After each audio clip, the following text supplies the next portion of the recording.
Hello everyone. I am Dr. Vinutna and I'm gonna tell you about epistaxis. Do you guys know what epistaxis is? Word is very fancy, right? Epistaxis. Exactly. Wow. Who said it? Very good. Actually, claps for yourselves. So epistaxis, also commonly known as nosebleed. I'm pretty sure everybody did have a nosebleed up until now. Yes or no? So, nosebleeds, what will you do? What do you commonly do? I want somebody to answer. What do you commonly do when you have a nosebleed? Lie down, put your head up. Any more answers? Okay, so what do you have to do is first put your head lower, not up. What you're letting is you're letting the blood flow out. And next thing you have to do is pinch your nose. Can you pinch your nose? Yes, pinch your nose. Why are you pinching your nose? To stop the bleeding. Then, what will you do? Take a ice pack and then put it on your nose and your cheeks so that the bleeding stops. Very simple, right? This is all you have to do for epistaxis. Can you repeat again what to do for nosebleeds?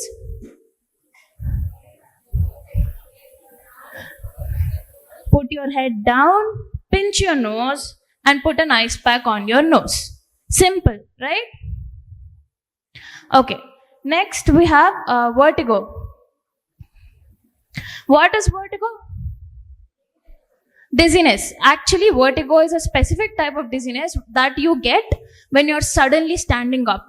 When you're sleeping for a long time and you're suddenly standing up and you feel dizzy. Did anyone feel that? Yes. So what do you do after that? You just go on doing whatever you were doing? No. So slowly sit down, rest yourself, and slowly try to get back up again. Okay, this is all you have to do for vertigo. If this episode continues, almost every day you're feeling the same thing, then go consult a doctor. Okay? Choking. What is choking? Good answer. Exactly. When food or any foreign object is lodged into your windpipe. So what is not happening if there is something in your windpipe? No breathing. Good. So if you're not breathing, what's going to happen? Yes. So what will, do you know what to do when you're choking? Okay. So first thing what you'll do, you're seeing, see now we have him coughing. He's coughing because he has something in his windpipe. So what will you do first? Ask him to open his mouth and check if you can see what is lodged inside. And you have to try to remove it. How will you remove it? Just put your whole hand in there and try to pull it out? No. Put your 2 hands up, 2 fingers up, cross. You can see, cross your fingers and swipe from one side to the other, U-shaped. Okay? If you're doing this, anything which is inside the mouth will come out. Very simple. 2 fingers, cross, swipe from left to right. Okay? So with this, you have removed the object. Most probably he's not choking anymore. But what if you don't see the object? What will you do? So first thing you'll do is ask him to cough out very loudly, as hard as possible. Everybody cough fast. See, when you're coughing, what's happening? Your stomach is putting pressure upwards. So while that is happening, something which is in your windpipe will come out of your mouth. So even after coughing out loud, it's not coming, it's not budging, it's still there. He's still not able to breathe. What will you do next? Any ideas? Water. Who said water? You will give water. You don't give anything else. You don't give water, you don't give food. What you do is, tell him to bend forward. Tell him to bend forward. And then use the heel of your hand. Everybody know your heels? Heel of your hand. And then you hit between the 2 bones, 2 shoulder bones. Okay? Hit. How are you hitting it? Hard as possible. And which direction? Inwards, upwards, like this. Inwards and upwards. You guys are getting it? So, this is what you do first. These are called back blows. Which direction are we giving it? Guys, louder. Come on. Good. Inwards and upwards. Are you going to do it gently? As hard as possible. Good. So even after doing this, nothing is coming out. What will you do? Come on. What are you going to do even after this? Did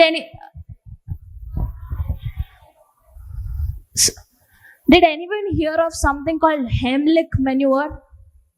No? Did anybody see in movies they hold them and then they push? Did you see that? So that is called Heimlich maneuver. We're going to show you how to do it.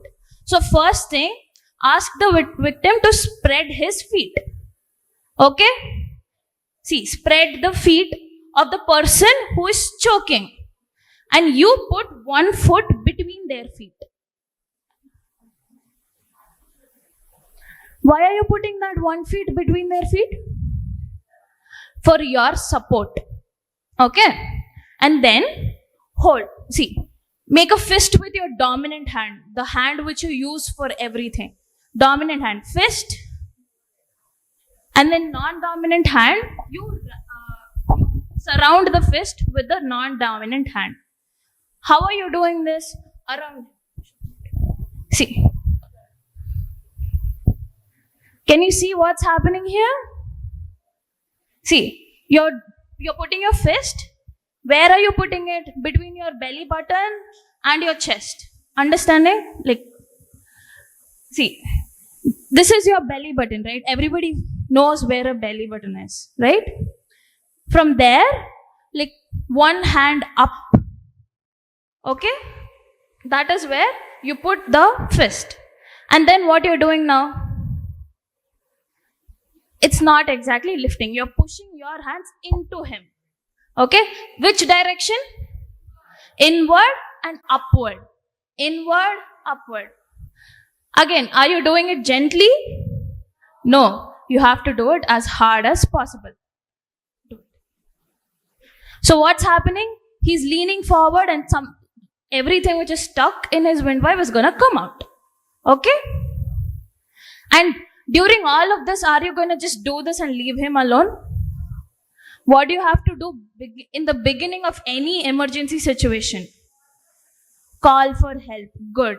First, you have to check for the dangers, then call for help, and then try to help him. Okay? So, do you guys know what seizures are? Seizures. We commonly call them fits. Did anybody see anybody having fits? No? You know what is fits? What happens? Fits low? They fall down and then they start erratically moving their hands and legs, no? What will you do if a person is having fits? Keys. Inka, next. What will you do more? Keys, something metal, and that's it. So, in case of seizures, putting keys in your hand or metal or anything is an absolute don't do. Do not put keys, anything metal or anything whatsoever in their hands. Don't do it. It is useless. It does not have any known effect. Okay? So what do you do instead of putting keys? Huh? Hand rubbing, okay. Louder, louder. If you have an answer, louder. Even if it's wrong, it's okay. We hold him tight. Okay. Next.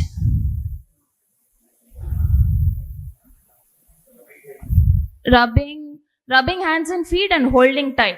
These are also no-nos. These are also not supposed to be done. So what will you do? First thing you have to do is, because the person is moving so much, right, while having a seizure, what will you do is clear his surroundings so that there is nothing around them that they will hit onto or fall onto them. Clear the whole surroundings. After that,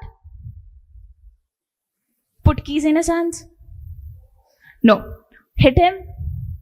Hold him. No. What will you do is leave him alone. You just stay by his side till the whole episode is done. Seizures usually last for a maximum of 5 to 10 minutes.